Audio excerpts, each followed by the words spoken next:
Close enough. Hello, welcome to Live from America podcast. This is Hatem. Have a special guest today. Been looking forward to talk to him. We've been trying this for a while, huh?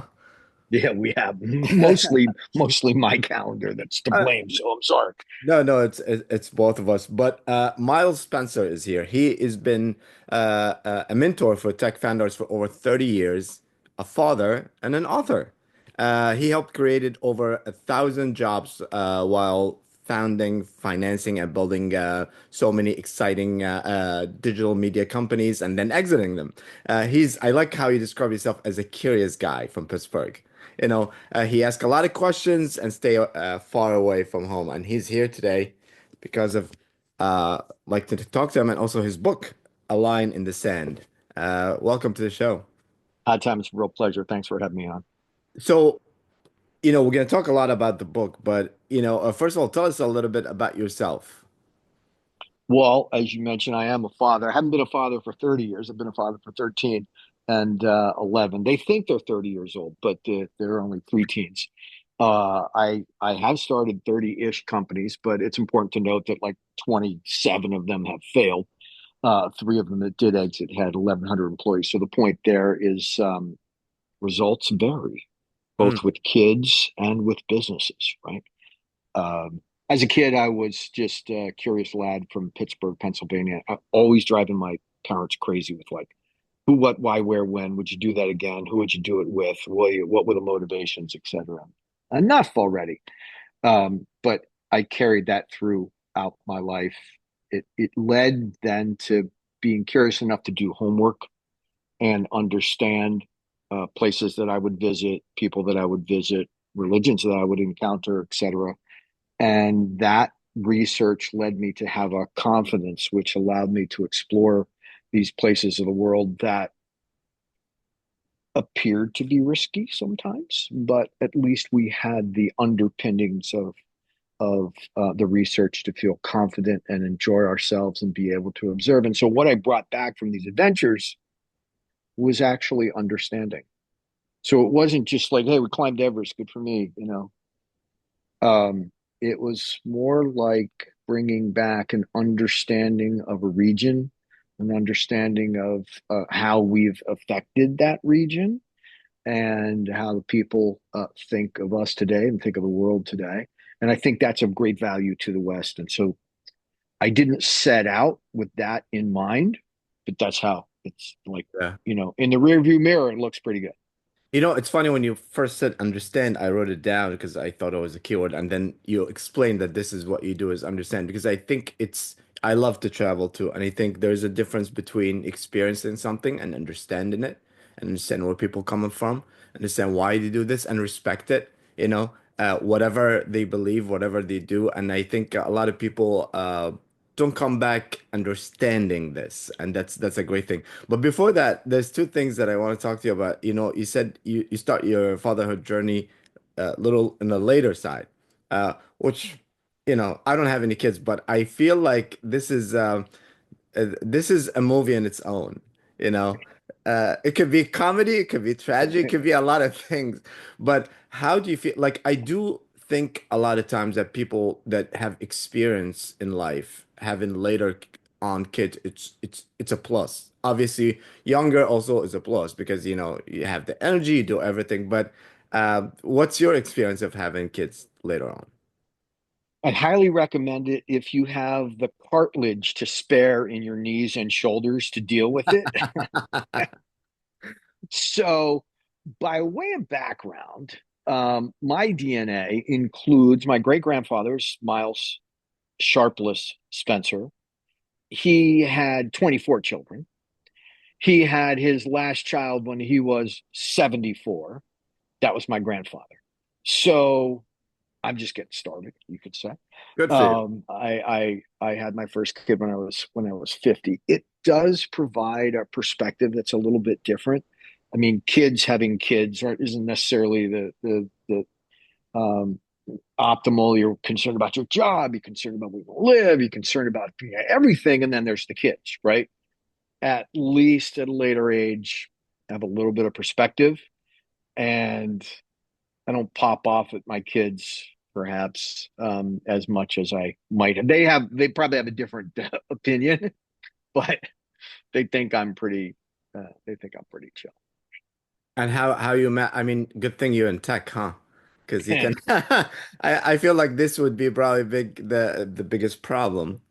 Yeah, that'd be tough if it was in manufacturing and I was making steel beams somewhere in Pittsburgh still. But one of the beauties of tech is I crack open my notebook and I'm able to go to work. I work a lot of weird hours, but not necessarily a lot of hours. I'm a binge worker, so when I'm hot, it really flows, and when I'm not, I automatically just walk away, which is why I have other pursuits. But I think those other pursuits, whether they are baking sourdough bread or gardening or painting watercolor or going on adventures, they actually feed the ability to be more efficient with my work. It's not Hmm. why I do it, it's just a nice byproduct. Okay. I think the other point that you mentioned that I want to talk about is like when you said you founded all these companies and so many of them failed, but then there is success. And I think that's a lesson that a lot of people, every successful story, you always hear like I failed and I failed and I failed and then I made, and I feel like especially, because there's a lot of entrepreneur now in this day and age, especially in the younger side, and I think that's a great lesson for them. It's like it doesn't define what you do. It's like at the end what you learn and understood and experienced and then managed to get three big companies to get in. So what's your thoughts on that? What advice would you give on this? Well, I mean, first advice is get started. You do not have to, let's say you're taking a journey across the country from New York to Chicago. All the lights don't have to be green from New York to Chicago before you begin. They'll turn, you'll figure it out. You'll stop off and get gas and something to eat along the way, right? So in entrepreneurship, having a North Star, knowing that you want to get somewhere, having a vision is important. But wow, the ways in which you end up getting there are what's make the journey so interesting, right? Absolutely. So let's talk about your book, A Line in the Sand. How did it start? Where did you come up with the idea and why? Again, curious kid from Pittsburgh, Pennsylvania. Who, what, why, where, when. 9/11 happened. I lived in not too far away from that. I had friends and relatives, I had colleagues and neighbors that were directly affected by that and just couldn't piece it together, right? The who, what, why, where, when just did not add up at all. And so I uh, began reading, and one book that really caught my attention was Seven Pillars of Wisdom by T.E. Lawrence. He's the one guy that I thought truly understood. I'm going to call it the Bedouin mentality, the desert people, the Levant, the Middle East, and the Crescent. Um, he was able to not only understand their language, their culture, their but translate it back to the West and explain it to the West. Now, the West didn't listen 100 years ago, but he nailed it, right? And so I'm talking about this book when my friend Wells Jones comes through town and said, "What are you reading?" I'm saying, "Well, read Seven Pillars." So am I. What do you think? What I just said. Wish we do now. Well, this is probably where the curious kid from Pittsburgh, Pennsylvania might differentiate from most. And that was, let's go. Oh, So not so easy to show up in Riyadh, Saudi Arabia unannounced, right? So luckily enough, I got an invitation from YPO, Young Presidents Organization in Riyadh. when Why don't was you come that? talk about your book? When this was 2006. Okay. Now, during .com, I had hosted a television show where entrepreneurs came on, pitched their ideas, we give them thumbs up or thumbs down, eventually gave money. Sounds a lot like Shark Tank because it was. Um, that book was still around. YPO in Riyadh was interested in it. We end up getting an invitation. Well, I did. And I said, like, well, cool. Is it all right if I bring my bodyguard? Right. Like everybody in Saudi's got a bodyguard. So it's like, Wells is my bodyguard. And so I go, did an okay presentation. And I go, really cool. What else can we do? What else are you doing while you're in town? As if we had dropped by Riyadh for the nightlife. And I said, well, we want to hike 1,100 miles from Jeddah, Saudi Arabia to Damascus, Syria, retracing the steps of T.E. Lawrence and Seven Pillars of Wisdom. They go, all right. Everybody knows who Lawrence is. And how can we help? So, yeah, we need camels, we need FJs, we need horses, we need food, etc. And lucky enough, like, would you need a letter of safe passage from a pretty high-ranking prince? Like, yeah, that sounds good. And so we got that, and that actually saved our bacon, and no pun intended, several times along the way. So uh, that worked, and we began the trek, and it took us 26 days to Damascus, and then we retraced and went back through the King Hussein Bridge into Israel and ended the trip in Jerusalem. And that was the basis of the book. And people have said, "Wow, you do such amazing research about the area and the culture and the cuisine." And like, yeah, we were there, Mm, and there were not a lot of Americans with a backpack crossing borders on foot in 2006. Look it up. Uh, there's a lot of hooting and hollering and shooting off of rifles in the area. yeah, So unless you were from Aramco or military, you weren't just like visiting the area. yeah. But we And for were. people listening now, it's not like I know it's cool now to go, and to experience soda. This is back in 2006. It wasn't We like, started. yeah, it we wasn't started in like 2000. Yeah, yeah, it wasn't like the same like now. I mean, it was cool, I'm sure, but it wasn't as like a lot. I know a lot of people go now, because there's a Riyadh festival season. absolutely. Saudi. I wouldn't say so much about Syria. It's like a Oh yeah, big tourist destination yeah, at the moment. yeah. West Bank and Israel again. Yes, I would say Saudi's probably the winner currently in terms of tourism. And actually, it's people that I know that were part of the development of that, and I'm very proud. So even though it's a fiction story, like it described itself as a fiction novel, but it's actually you lived, So how much similarity is there between the fiction part and the real part? Well, I'll say this: I do not have a fully functional time travel device. Mm, That is fiction. okay. That's about it.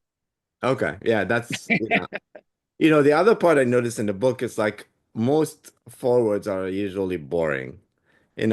Yours are actually makes a person want to read it, you know? Well, thank Uh, you. Are you referring to the running of the bulls in Pamplona? yeah, and Yeah. also, uh, the very beginning, there's two sides of every story. This is three, your description of the temperature, the names, the maps, all this. It's like it it feels like it's like I said, like you'd be like, okay, what's going on here? Like I'm diving into it literally from cover to cover kind of thing, Right, right. Well, Stranger in a Strange Land. I'm a big fan of Jules Verne, Alexander Dumas, Sir Arthur Conan Doyle, and so it is like this is not a place that most Westerners would imagine visiting. And as we said, there's temperature, there's culture, there's sand, there's time zone, there's cuisine, etc. And so we kind of set it up with like, wow, this is not going around the corner for a Chick-fil-A. This Mm, is out there. yeah. So when you first, one of the things I always feel when there's two cultures, and especially like Saudi and the United States, they've been friends forever. Like there was never like I don't think there was a time where they're like enemies at any point. They're always in good terms. Let's not say like great friends, but in good terms, and became friends after that.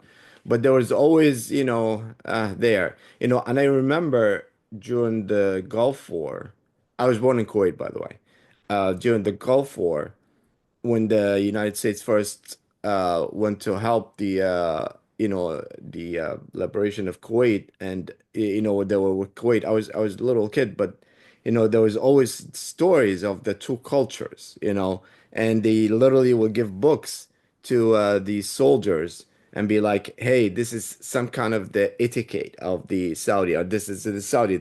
Like, don't put your feet, a simple thing, don't put your feet in that desk, Yeah. versus, and stuff like that. And I think when we try, once they start to learn about, culture, both sides, they're gonna find that there's a lot of difference, but also there's a lot of similarities. So what do you think from your experience in the difference and similarities in your own experience coming from, and also you're a little bit biased because you're a curious guy, you're a guy that like to learn stuff like that. But what would you say to somebody who just doesn't know anything about it?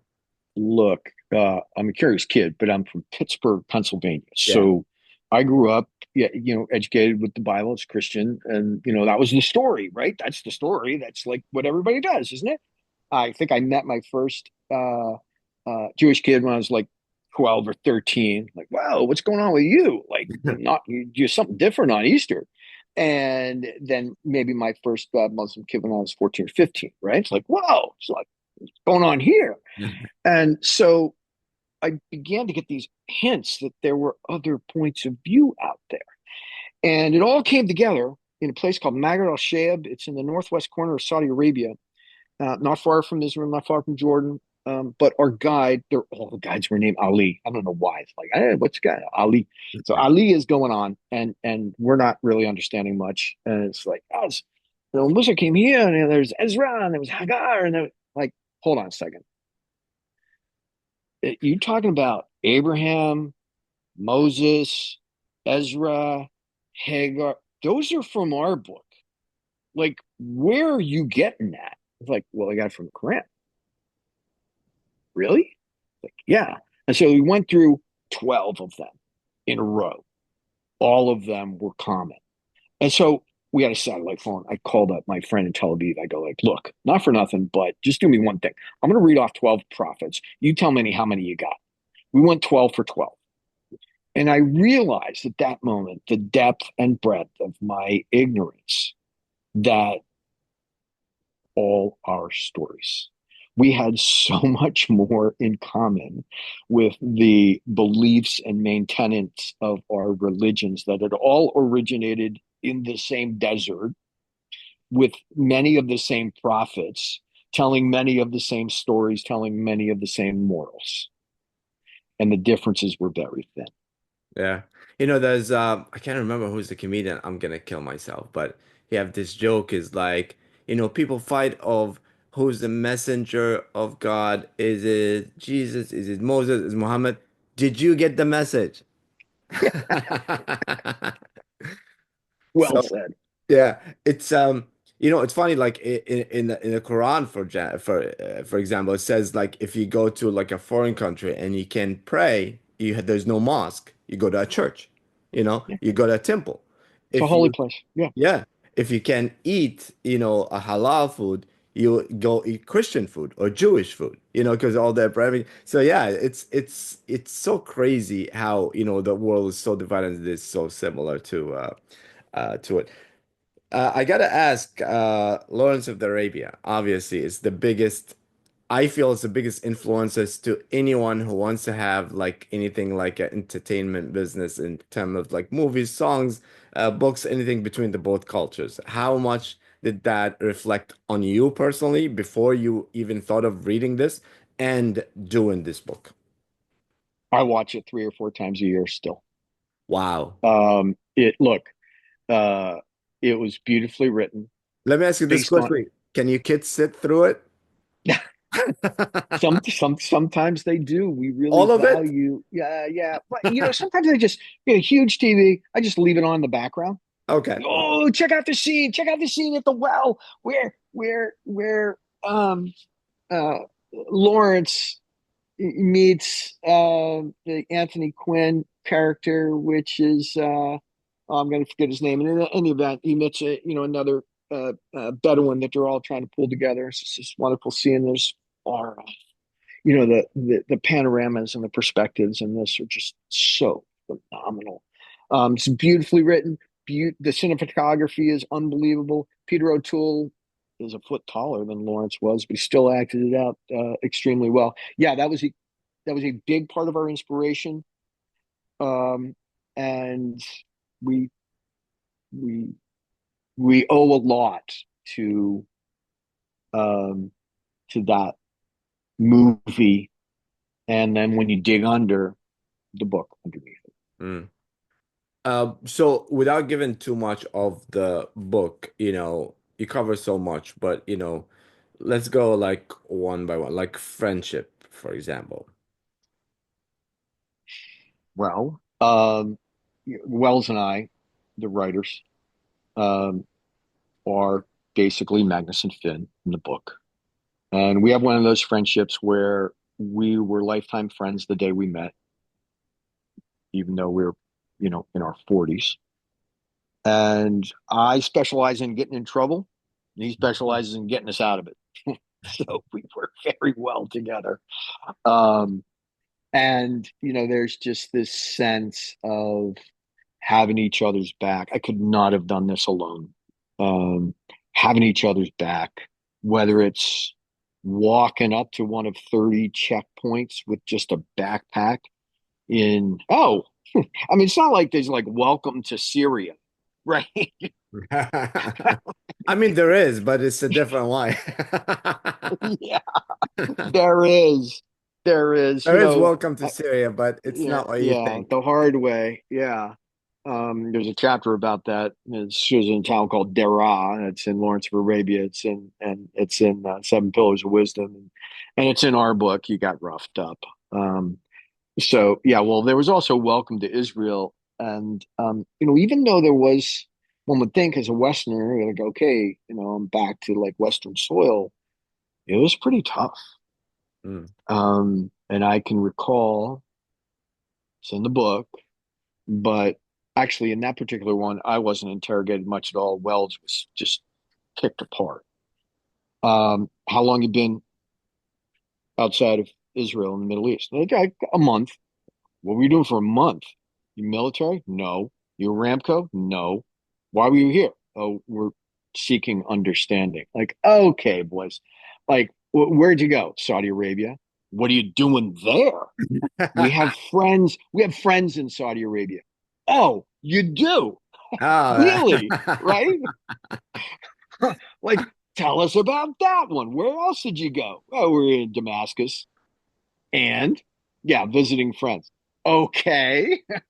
So that's you so can funny. imagine, like, we're telling the truth. It just was unbelievable to them. I think that you know a lot about countries and culture, the real thing at checkpoints and in the airports when you get when you get in, especially because you cannot be honest. You cannot just say really what's coming to your You're mind. right. Because you'll be like, what? Saudi Arabia? You have friends there. Okay, so you have some meetings there. And then, you know what happened if I say You're that? right. So, so a lot of, the story, like there's always core, like in movies or so, and there's always like either love story or family love or friendship or stuff like that. You chose friendship because kind of based on what really Hmm. happened. Hmm. Uh, so the next one is the journey itself, because I don't know why I'm thinking of it as a movie. Like I'm imagining all the scenes and all the stuff, but the journey itself, like it's like you mentioned that this the first time it came to your mind that you wanted to understand more after 9/11. So Yeah. that was why you chose that part of the region, right? Was there any other parts before that that you were like, I want to understand more what's going on there. No, Okay. I just like woke up one day, turned on the TV, like, wow, that's surprising. Wow, that's really, hold on, this is crazy. And once things settled down, um, I started doing homework to the best of my ability. And the media was not giving it to me, right? Yeah. It's like, that sounds shock and awe. Like, what? Weapons of mass destruction? Where? Like, what? Yeah, what?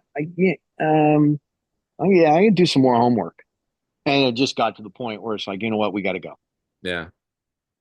You know, a lot of times, when I say this in this podcast or in others, and I always say, like, yes, there's a lot of evil people around the world, but also there's a lot of good people around the world. We would not be able to get Osama bin Laden if it wasn't for the help of Muslim and Arabic and Pakistani, either in our military or there helping us, and stuff like that. But so the best thing is when you try to really understand what happened and who is that like I said, there's so much similarities than other thing, but our differences you can celebrate. It could be like actually really good. It's okay, man. Like, we got a whole nother definition of spicy food. Oh my God.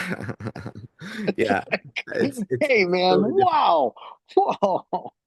Oh, when you say that's something I think it's also in the Latin culture and in the Middle Eastern culture, like everything is so passionate. Like food, you want spicy, you're gonna get spicy.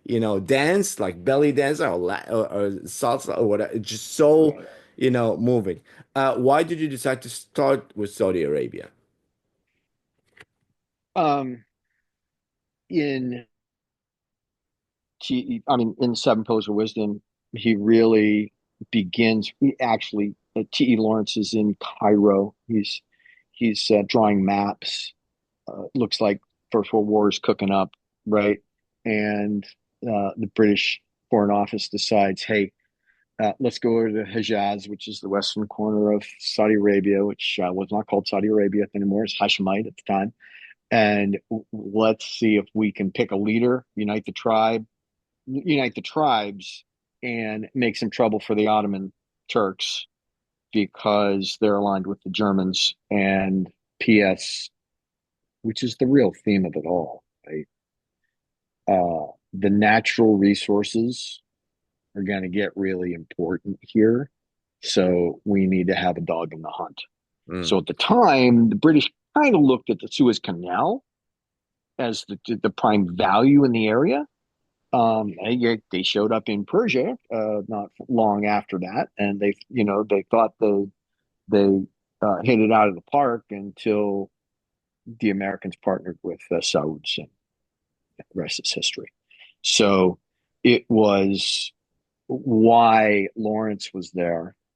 And so, because of that, because of the way that the book progresses from Jeddah up the coast and then eventually to Damascus, what was promised to the Arab revolt was like the Hashemites and the Lion tribe. I just remembered the guy's name, Abu al Taib. He was one of many tribes that united with Faisal. Um, they were promised that if they made it to Damascus first, then they would have a pan Arab kingdom uniting all these tribes and all these lands. And they did more or less make it first with Lawrence's help when they were told, oh, that. Yeah. Actually promised that to the French as well. So, sorry, Charlie. yeah. Yeah. A great way to start a relationship, guys. When you were there, let's say what's the most three surprisingly good thing that you learned and three difficulties that you had that you weren't, but it seems to me that you are, or maybe a friend, I don't know, or uh maybe Wells is more, but because he said he gets you out of trouble. Prepared for it. Like you look like you were prepared, but who would be, yeah, what would you say the three things that you weren't prepared for, or was difficulties that you learned there or happened to you there? Wow, I got to go three and three. I'm going to go like one big one for each and see if you Sure. want more. So, um, we're cruising along, like, hey, I want to see Mecca, right? Hmm. Yeah. Are you Muslim? Like, not really. Does that matter? And I'm like, yeah, it matters. So we go on this highway to Taif, and you can see Mecca from it. It's like, hey, good enough? Like, yeah. And we stop for gas. Okay, that's one of the surprises. Um, our buddy there, his name is Osama, and he actually said every time, no, not that one. And then we like every time he introduced himself. So Osama's filling up his gas tank, right? He's got a big SUV. It's like the dial is not spinning. Like fills the whole thing up. It's like, dude, how much was that? I don't know, like 30 cents. Oh my God. I mean, Like, hey man, get like gas is cheap here. It's kind of like wow. water. So that was one. And I go like, he says, you hungry? I'm like, yeah. Like, there's a Fuddruckers. All right, Fuddruckers is a burger joint based out of Houston, Texas, Yeah. that has these monster burgers and fries and shakes, and et cetera. And the average intake in Houston for like a Fuddruckers lunch, like 3,200 calories, right? Oh my Like God. that's a month of food in the desert for Saudis, right? So, we go to this Fuddruckers and we had there were two of us Americans and two Saudis in the car, three Saudis in the car, and we couldn't finish two burgers. Oh my God. You get used to the diet, the desert diet. You know, Yeah, it was just I feel insane. Saudi Arabia is, it is there's a lot of Americans there, there's a lot of Western culture. They've been around Western culture for a while. Uh and so and Western's been around Saudis also. And also Saudi is a rich country, so even the tourists that come here, they're familiar with like clubs and stuff like that. But I Yeah, yeah. feel maybe it's not the same thing with the other part of your journey, like when you went to Syria. No, not a lot of Americans showing up on the border of Syria next to Daraa in Yeah. a backpack and uh, on foot. And, that was a full on strip search for both of us. And finally, it, the guy made a call and wrote in the back of our passports in Arabic. So I had to like ask somebody. There was no Google Lens back then. So like, hey, like what to say. But I let these two through on the advice of General Commander Al, like Al Saad. It's like one of the Saad's brothers, something like, okay. The last question he asked us as he let us through, stamp the passport. How many more of you are coming? I don't know. I don't know if you notice, it's always in the Middle East. They always have to make a call. It's always Oh a yeah. call. Oh yeah. There's never CYA. CYA. Absolutely. there's never just, Absolutely. hey, okay. No, there's always 1 second and there's a call. I don't So know what a call for, but it's always a call. I actually turned that around. So now we've been back to Saudi many times, and I have actually been rolled up there once or twice. I had the honor of having a Hama, a citizenship card in Saudi Oh, nice. because of our patron there. And unfortunately, I like mixed one up. I used one on the way out, my passport on the way in, or vice versa, et cetera. They weren't having any of it. And so, he pulled me aside to the interrogation room. And like the plane is waiting to go to London outside. And they're like, hold the plane. Like, we got to talk to this guy. Like, I don't know, let the plane go. They're like, no, no, no, we don't do that here. We just like sit here. So, there's like this 30-minute, 45-minute rule where it's like if it goes past that, it's not going to end well. We're still a time where getting disappeared in Saudi was not a fun thing. And so, we're past our 45 minutes Oh, and I went for it. I said, look, I got to get on this plane. I got business to do. I'm doing it on behalf of the prince. And I didn't want to have to do it to you, but this is him. And I've just dialed his number. And of course, his picture comes up with me, right? It's like nice. 2 o'clock in the morning. I go like, it's ringing. You're gonna have to explain. Nice. And so the prince picked up, and the guy looked at me, and he's like, no. And I just said, sorry, butt dial. Nice. Nice. Yeah, And he let me go. we take PPA cards to the next level. That's amazing. What did they want? What were they interrogating you for? What's an American doing in Saudi Arabia that's not Aramco, not military, Mm. and has a comma but didn't use it? Oh, okay. Oh, I forgot. Right? That that didn't So suit them. how long did it take you to write this book?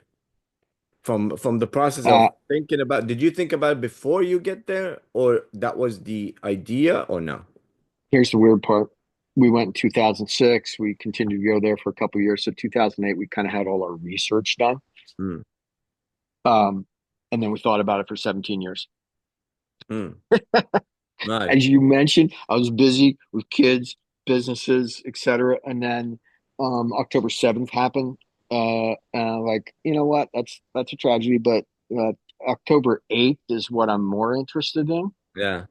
What's going to happen now?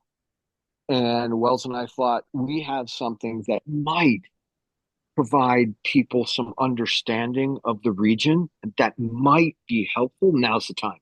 Yeah. So honestly, we thought about it on and off for over a decade, and then once it was time to do the book, it was 100 days. That was actually my next question. It's like the timing, like that you decide to release the book now, with everything going on, you can there's an argument that, like, okay, people could be interested in reading now, because I feel like I know that a lot of friends start reading. It's like, I want to read the Quran. I want to say what it says, because people, I think a lot of people start to be like, I cannot. I mean, even with the before the Trump election, before all this, the media is not completely be honest, and people like, I can't, like you said, I said with the Iraq weapon of mass destruction, they're like, okay, I cannot really believe them. I have to do my own research. I have to read. I have to know. So the time of that book could be great. I could be bad. What was the decision that you like? What was made like, okay, we have to do this now? I couldn't face my grandchildren and say to them that during this time I had this understanding and I did not share it. Nice. That's excellent. Yeah. And it took you 100 days only to write the book. That's correct. Wow. When you went there, was there an intention for a book or no? Nah, I'm just trying to figure it out. Yeah. Yeah. And how did you write down because I feel like there's a lot of, feelings involved in here too. How did you still capture did you write notes?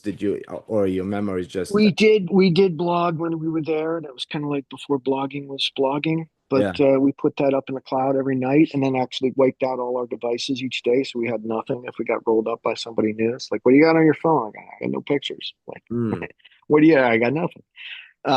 So, you know, uh, the blogging was important.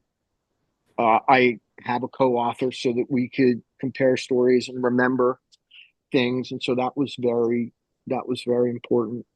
Um, but it was as vivid as could be. mm. Like when we started in on it, it was like, yeah, I remember this and I remember that and I remember this and that and this and that. So yes.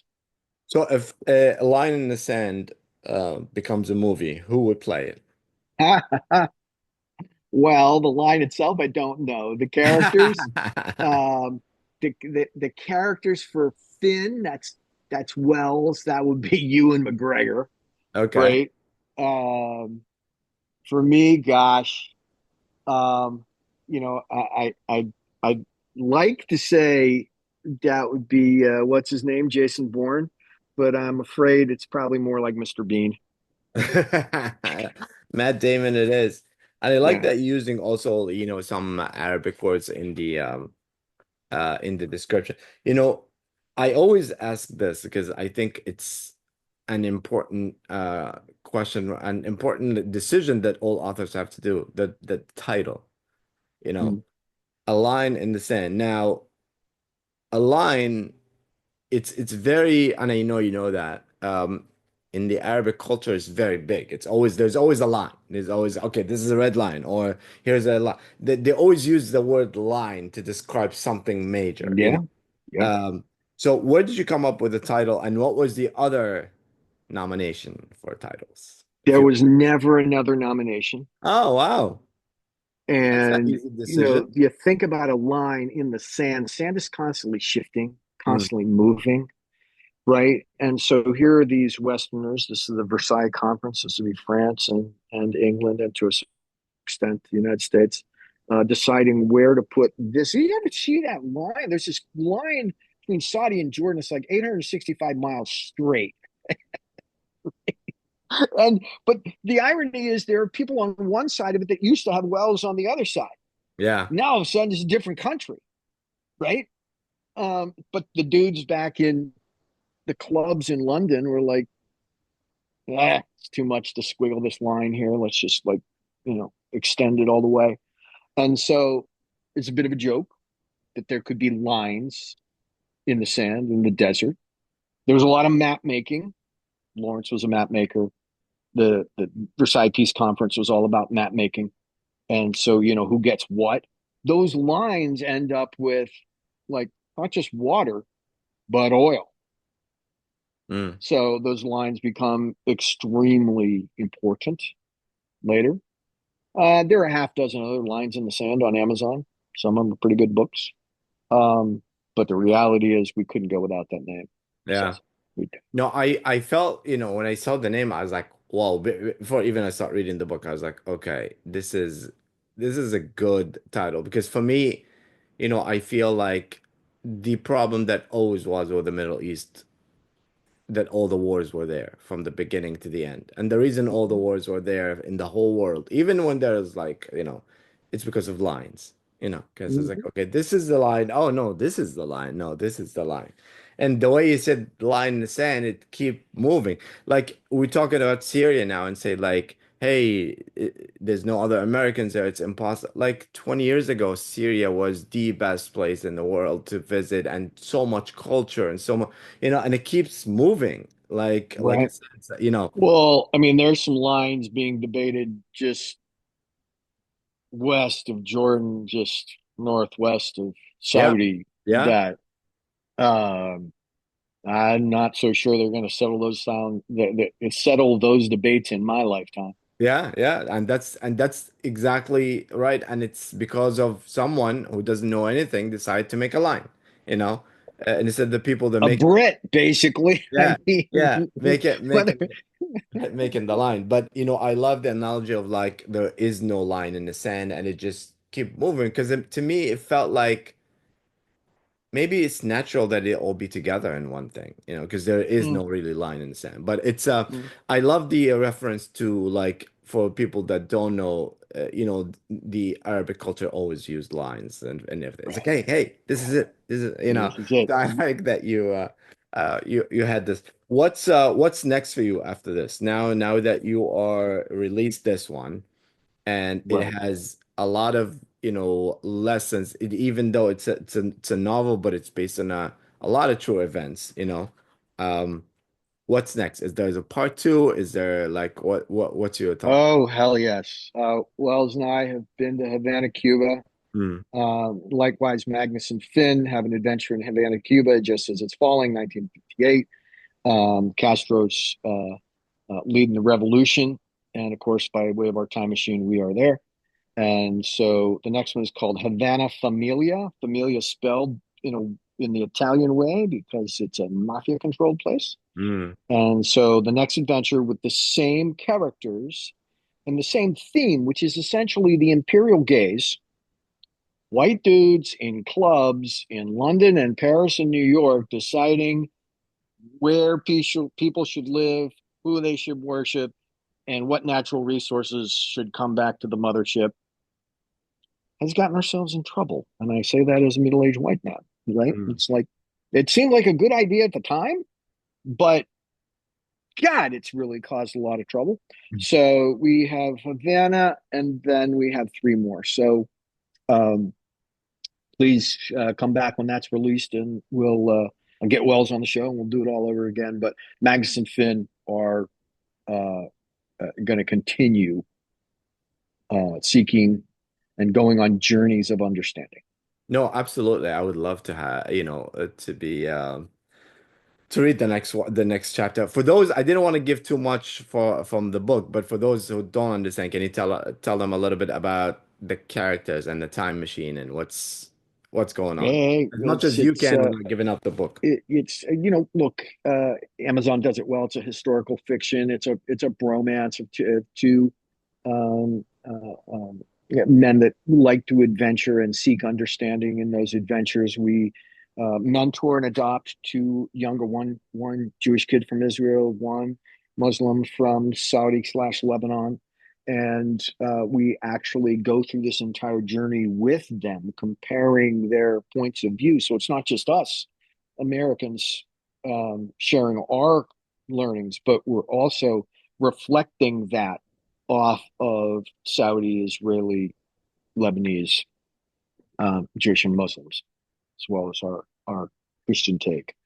So you learn about culture, you learn about cuisine, you'll learn about the region and the heat and the temperature.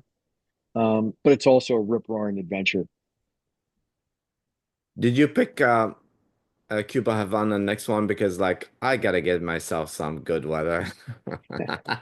Well, we have this mentioning of me being interrogated in Riyadh.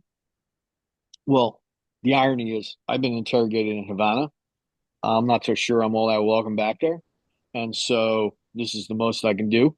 And no, I've had my adventures in Havana to the point of being kicked out.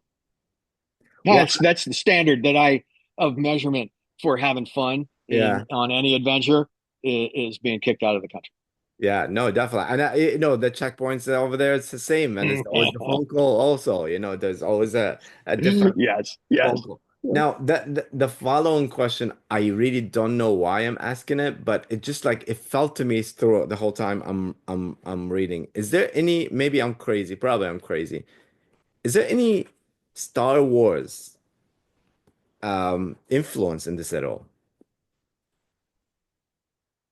Interesting question. The When we only were the in Wadi only Rum, reason it came which up to is me is like when I read about the all the characters together, like being from almost from different universe, like kind of like uh right, Star Wars ship ride, like when they were riding and everybody's like, all in the bar there. Yeah, yeah, and they all like seem I, like, I never thought of it that way. yeah. Do you understand Of a where I'm coming different from world. though? Of a Yeah, totally. Of a Yeah, different world, right? yeah. And that's part of adventure. It's like be comfortable with people that do things differently. I thought you were referring to Wadi Rum, which is like a moonscape type of desert that Oh, no, no, has no. been the set for Star Wars and has been the set for Dune. Yeah. And we've been No, there and we've been there on specifically the camels, bar. etc. Yeah, no, the bar and the ship scenes. The bar specifically, it seems like everybody they are there doing the same thing, but they look like they're so different. But they're not. You know what I'm saying? That I don't know if Yeah, they meant it yeah, like that in Star Wars, but I think it was. yeah, It's like all yeah. these galaxies speaking the same thing and drinking the same thing, really? And the That's same funny. bartender that knows all the languages. So. Besides Lawrence of the Arabia, did you have any other influences and in this? No, there were certainly other books that we read, but most of them were about Lawrence. Hmm. Um, he's 99% of this. Okay. And being in tech, all that, did you have any cheat codes? Did you have any Oh, special James oh Bond yeah. stuff? Oh yeah. Oh yeah. So I'll go through the kit real quick. We had a BGAN transmitter that allowed us to send a signal up from a satellite. It looks like a laptop, but there's no keyboards on it. That blew people away. It's Mhm. like, what is this? A laptop? Like, no. We had a beautiful, like I call it the satellite the solar napkin. It was just the size of a napkin, but it unfolded and gave us power in the desert. We had Tough Book, which is like military law enforcement issue. Sand doesn't get into it, so that was important. And then my favorite was a PLB. That's a personal locator beacon, and that you wear in your crotch. Hmm. and you pull it if you got trouble, and it goes to OSIA and then down to our kidnap and ransom policy, which triggers an extraction team to come get us. It's like a 15-minute turnaround, and you can get very lost in some of these places in 15 minutes or less. But it was our best. Unfortunately, you know, when you roll up on a checkpoint and you have all these items, I mean, it makes you feel good on your way in. But then when they see them, they're like, "So you're here for understanding?" Yeah, I would love to see, the faces of people when you tell them I'm here for understanding. Oh my God. It's crazy. So you have your own James Bond queue with all the equipment well, we do. We actually, if there was trouble that one of us saw, or other didn't, um, we'd talk about our home, my hometown. No, Chad would just say like, "Gosh, this guy reminds me of some days in Pittsburgh." Mm, yeah, Look around. I had one for him. He had one for me. You hear that word in a sentence, that then it's you know. on. It's Uh, on. well, thank you so much for your time. This is so amazing. A Line in the Sand. Everybody should read it. It's in Amazon now. Is it translated or planned to translate to other languages? Probably doing it in Arabic. Yeah, Yeah, yeah. Well, Miles, it was a pleasure. Great talking to you. I think we gotta do another interview soon. Once maybe in mid-production, and definitely I'll be the first one to interview you once this sign up as a movie. So sounds great. I put it Anytime. out Thank there. you for your Miles, yeah. time. Thank you so much. Have a great day.